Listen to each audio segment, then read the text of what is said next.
Hello mga kamamala, welcome to my vlog. Ayan, good morning sa inyo lahat. Ayan po yung aking mga apo. At sila po ay naliligo dyan sa sapa. Medyo natuyo na yung sapa, gawa nga nung dumating yung ating summertime.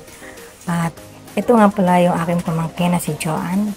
Ayan, kami po dyan ay mamumulot ng mangga dahil si Jethro, yung aking isang pamangkin, yung bunsong kapatid ni Joanne, ay umakyat po siya sa puno ng mangga.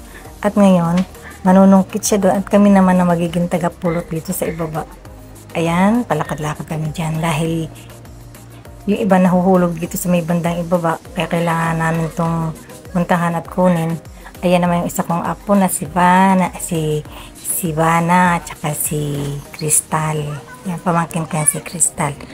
Ayan, namumulot kami niyan at mamaya ay amin siyang lalagtakan. Yung iba medyo nabasa kasi nga nahulog nga siya sa lupa. Pero meron namang mga ibang mangga na hindi naman siya na basagan o napingasan nung siya ay mahulog. Yan. Yan po yung aming kakainin mamaya.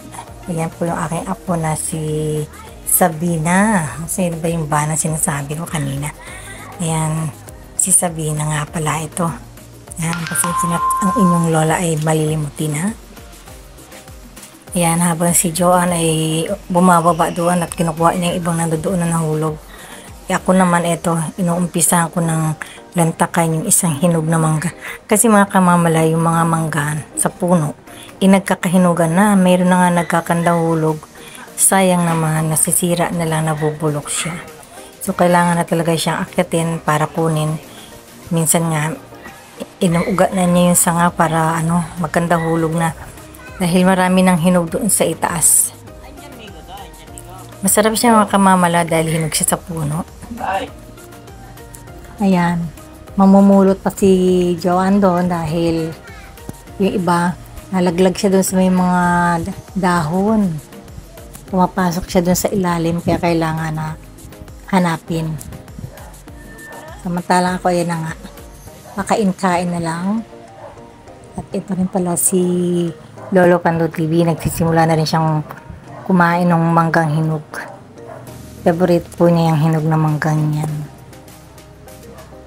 Yan, nagsisimula na siyang magbalat habang si Sabina, ayan, ano ba yung pinag-uusapan nilang magtita?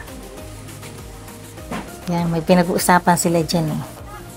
Turo-turo si Sabina, hindi ko alam ano ba yun. Kalimutan ko na. At maya-mayang konti bababa na rin si Jethro na nandoon sa itaas nga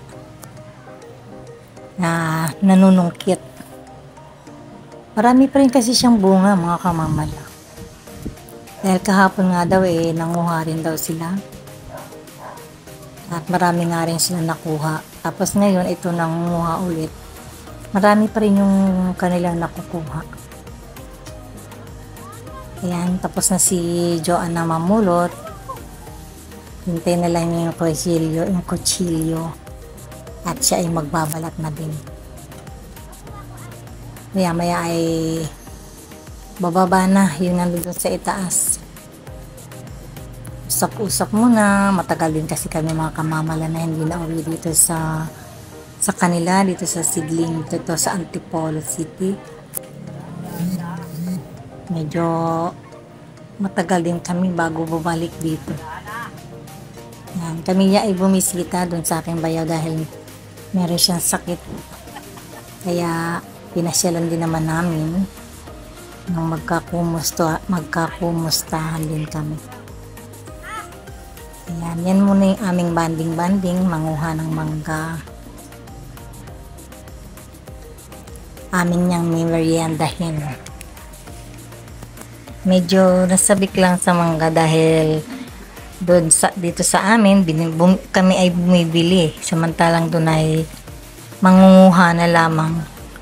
Yan, libre yan, walang bayad. At hinog na siya. Kasi medyo may kamahalan pa rin ba? May kamahalan pa rin yung manggang hinog na yun eh.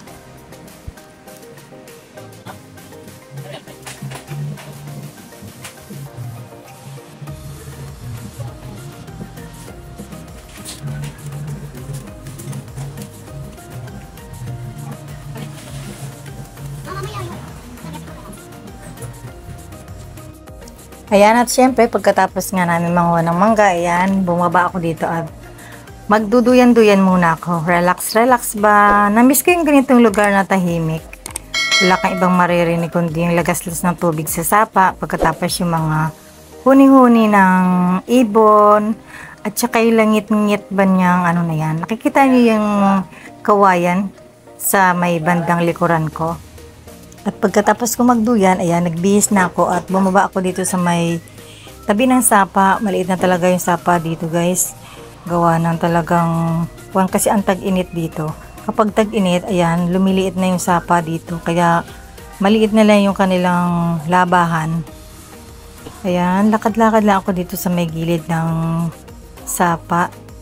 Dati, guys, nung huli kong punta rito, medyo maluwag pa at malawak pa itong sapa nila rito. Pero ngayon, ito maliit na siya. Yan, narito rin si Lolo Pando TV. Nandito rin siya sa ibaba. At siya ay nanginginain ng aming mangga na pinulot kanina. Paborito niyang malambot na mangga. Ayan, maniba naman siya. Maniba na siya pero malambot naman at kayang-kaya niya na yung nguyain. Kare-reklamo at siya na naman daw ang aking binibidyohan. Sorry naman. Ayan. Naayos ko lang itong kortina nila. Ito kasi tinatabing nila yan kasi minsan natutulog sila dyan sa duyan.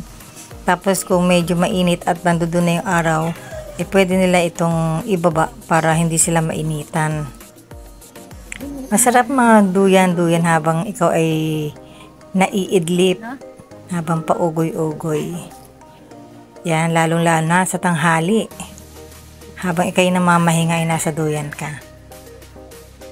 Yan, dito muna kami sa ibaba dahil yung aming binisita na may sakit ay nagpapahinga. Maya-maya na kami aakyat doon kapag siya ay nagising na.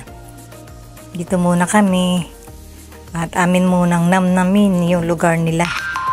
Medyo matagal na rin kasi kami bago kami nakabalik dito. Siguro 2021. Ayan, ilang taon na rin palang lumipas bago kami ngayon ay nakabalik muli dito.